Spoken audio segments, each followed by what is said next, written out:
नमस्कार, स्वागत है आप सभी का। एडेड जूनियर शिक्षक भर्ती के लिए यहाँ पर एक अच्छी खबर है, लेकिन अभी शासनादेश जियो कब तक आ सकता है इसको लेकर के कन्फर्म नहीं कहा जा सकता है। और जो अच्छी खबर यहाँ पर दो है। पहली अच्छी खबर तो ये है कि जैसा कि आप सभी जानते हैं कि 18 नवंबर तक फाइनल वोटर लिस्ट की जो आने की सूचना आप सभी को दी गई थी, और उसके बाद ये उम्मीद थी कि हो सकता है उसके बाद लगभग सप्ताह भर के बाद चुनाव डेट की भी घोषणा हो जाए, तो आचार संहिता भी लग जाएगी उसी डेट से। लेकिन फ़िलहाल में ऐसा नहीं है, नवंबर में आचार संहिता नहीं लगने वाली है। इवन दिसंबर में भी आप देखेंगे, जो पहले हमने आपको बताया था कि लगभग मिड दिसंबर के आसपास, तो आप लोग कह रहे थे नहीं नवंबर में लग जाएगी। तो जो कुछ भी आपको चीज़ें बताई गई थी पहले वो सही बताई गई थी। लगभग मिड नवंबर हमने बताया था आप सभी को आचार संहिता जो लग सकती है। और दूसरी खबर यहाँ पर सभी 75 जिलों से अध्याचन में जो 40 जिलों की गड़बड़ी रह गई थी, उसमें भी कुछ जिलों की गड़बड़ी 9 तारीख को ही सुधार ली गई थी, उसका डाटा मैच करा लिया गया था। शेष जो जिले रह गए थे उन सभी जिलों का भी डाटा मैच हो चुका है, श्रेणीवार, वर्गवार और विषयवार। इसमें यहाँ पर वर्गवार भी आप समझ लीजिएगा, वर्गवार मतलब कैटेगरी वाइज, श्रेणीवार, विषयवार। जैसा कि आप सभी यहाँ पर देख पाएंगे, राज्य निर्वाचन आयोग दिसंबर के पहले सप्ताह में जारी कर सकते हैं अधिसूचना।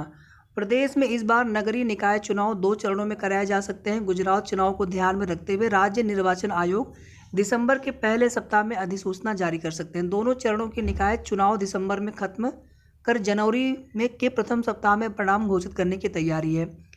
इस बार करीब सवा 4 करोड़ मतदाता 763 नगरीय निकायों के लिए अपने प्रतिनिधि चुनेंगे। इस बार कुछ बड़े हैं नगरीय निकाय, परिसीमन भी आप देखेंगे फिर से कराए गए थे, उसी वजह से यहाँ पर देरी भी हुई। तो यहाँ पर दिसंबर फर्स्ट वीक बोला गया है आचार संहिता के लिए, तो हम लोग यहाँ पर दिसंबर प्रथम सप्ताह ही मान करके चलते हैं यहाँ पर है। तो अभी भी आप देखेंगे तो नवंबर महीने का पूरा समय है। क्योंकि यहाँ पर रिक्त पदों का जो डाटा है, जानकारी ये मिल रही है कि ये डाटा जो है मंगलवार तक या सोमवार तक, कल या परसों तक निदेशालय से जो है शासन को भेज दिया जाएगा। इसमें भी 1 से 2 दिन समय लगने के पीछे का कारण ये है, जैसे अभी सभी 75 जिलों का डाटा आ चुका है निदेशालय के पास, तो इसके बाद SCERT में चाहे डायरेक्टर बेसिक में हो या अन्य उच्चाधिकारी हो, एक बार उस चीज़ को वेरीफाई करेंगे अपने स्तर से, ताकि उसमें किसी भी तरह की कोई कमी ना रह जाए। तो 1 से 2 दिन का समय इसमें लगने वाला है। तो इसके बाद कल की उम्मीद कम है, परसों तक या उसके बाद मंडे, ट्यूसडे या फिर वेडनेसडे तक, मंगलवार या फिर बुधवार तक ये जो रिक्त पदों का डाटा है, अधियाचन है, इसको शासन को प्रस्ताव बना करके भेज दिया जाएगा। बाकी चीज़ें पहले से निर्धारित हैं।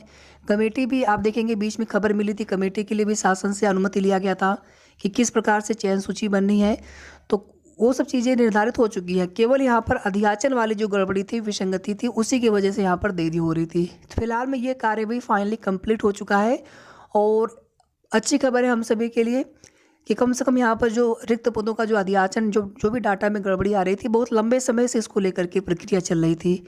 2019 में पहला नोटिस जारी हुआ था, उस समय प्रक्रिया शुरू हुई थी, फिर 2021 में, फिर 2022 में।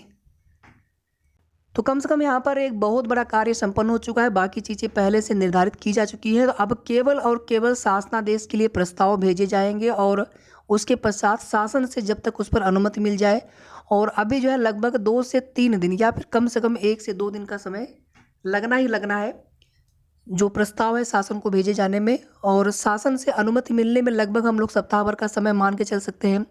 यानी कुल मिलाकर के यहाँ पर 7 से 8 दिन का इंतजार यहाँ पर हम सभी करेंगे। मतलब 20 नवंबर के बाद 21, 22, 23 तक अगर कन्फर्म सूचना मिल जाती है शासनादेश को लेकर के, जिसकी पूरी उम्मीद है, भले ही निदेशक मैम ने उस समय गुस्से में कह दिया हो, वो अधिकारी हैं, कभी कभी किसी बात को लेकर के परेशान होते हैं तो वो ऐसे बोल देते हैं। बाकी जहाँ तक हमें लग रहा है कि वे खुद भी चाहते होंगे भर्ती को जल्दी पूरी करा दें, लेकिन सारी चीज़ें उनके हाथ में भी नहीं होती हैं। जितनी चीज़ें उनके हाथ में होती हैं उतना ही वो कर सकते हैं। तो इसलिए थोड़ा सा हमें आपको भी धैर्य बनाए रखना होगा। कोशिश जिन भाइयों के द्वारा कुछ जिलों में BSA के द्वारा डाटा भेजने को लेकर के कोशिश की गई, उन सभी भाइयों का भी बहुत बहुत आभार, धन्यवाद है।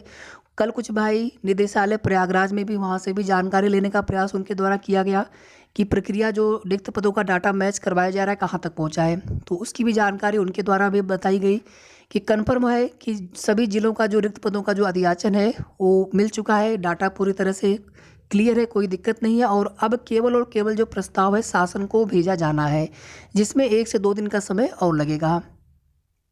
इसके बाद अगली चीज़ यहाँ पर देखिए, जैसा कि मैम कई बार बोल भी चुकी हैं कि हम कोई भी यहाँ पर ऐसा कार्य नहीं करना चाहते हैं कि हमारे अधिकारी कोर्ट में खड़े रहें या भर्ती कोर्ट में तुरंत चली जाए।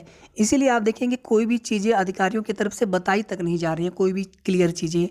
और अभी तक हम लोगों को यही नहीं पता चल सका है कि कुल टोटल सीटें कितनी हैं, विषयवार सीट्स कितनी होंगी, मेरिट चयन सूची कैसे बनना है, प्रेफरेंस कब कैसे लिया जाना है, कुछ भी क्लियर नहीं हो सका है, क्योंकि अधिकारी कुछ भी बताने से बच रहे हैं।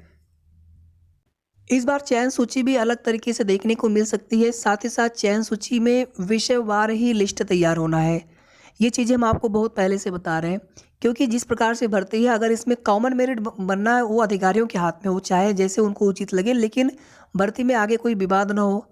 और आप किसी भी विषय को लेकर के देखेंगे, अगर किसी दूसरे विषय की तुलना में अगर अधिक नंबर होने के बावजूद उनका सिलेक्शन नहीं होगा, तो कहीं ना कहीं वे अभ्यर्थी आपत्ति करेंगे कि हम भी उसी विषय से पेपर देते। स्नातक के विषय की कोई बाध्यता नहीं है, ये चीज़ें हम आप सभी को कई बार क्लियर कर चुके हैं। जो 2 सब्जेक्ट में गोला भर गया था, उसकी वजह से रिजल्ट कुछ लोगों का इनवैलिड हुआ है, या फिर सीरीज़ न भर पाने की वजह से। लेकिन स्नातक में आपके क्या विषय है, आपने किस विषय से यहाँ पर पेपर दिया है, उसकी वजह से आपको कोई दिक्कत नहीं हो रही है, और ना ही उसकी वजह से किसी का रिजल्ट इनवैलिड हुआ है। तो यही वजह है कि अभ्यर्थी बाद में ये भी आपत्ति कर सकते हैं किसी विषय में मेरिट कम जाने पर कि हम भी उसी विषय से पेपर देते अगर कॉमन मेरिट बनती तो।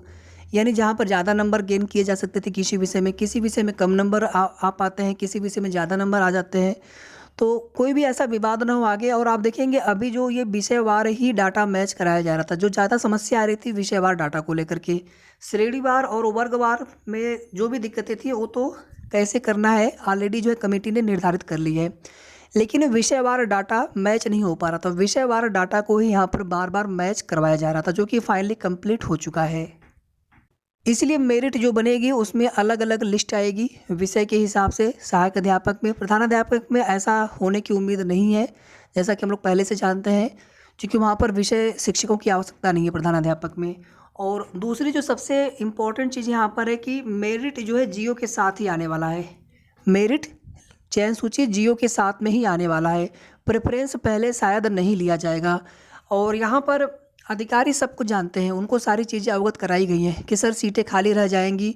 और आप समझ लीजिए कि एक एक सीटों के लिए अभ्यर्थी सब कितने यहाँ पर परेशान है कि काश हमारा भी इस भर्ती में हो जाए। कोई भर्ती है नहीं आगे, कोई शिक्षक भर्ती, तो बस इसी वजह से पहले अगर आवेदन ले लिया गया होता तो कम से कम वे सीटें खाली रह जाती, मतलब वे सीटें, उन सीटों पर दावेदारी किसी की नहीं होती, तो कम गुणांक वाले अभ्यर्थियों को मौका मिल जाता, या तो कम से कम 1.5 गुना 2 गुना अभ्यर्थियों को मौका दिया जाए यहाँ पर जब चयन सूची जारी की जाए। तो अब देखिए कैसे होता है फिलहाल में, लेकिन कुछ भी चीज़ें क्लियर ना हो पाने की वजह से केवल इतना यहाँ पर कहा जा सकता है कि जियो के साथ ही चयन सूची। और अभी जो समय होगा, मतलब जियो जारी होने से पहले या फिर जियो आने से पहले तक का जो भी समय होगा, इसमें शॉर्ट लिस्टिंग की प्रक्रिया चलेगी। शॉर्ट लिस्टिंग का मतलब है कि कितनी सीटों पर विषयवार और कितने किस प्रकार से उसमें जो मेरिट जो चयन सूची का बनना है, उसी को शॉर्ट लिस्टिंग हम यहाँ पे कह रहे थे। तो ये प्रोसेस यहाँ पर की जा सकती है, और जियो के साथ साथ चयन सूची भी हम सभी को देखने को मिलने वाला है। पूरी उम्मीद इसी चीज़ की है, बाकी आगे की कोई भी कन्फर्म जानकारी अगर मिलेगी तो आप सभी को बताया जाएगा।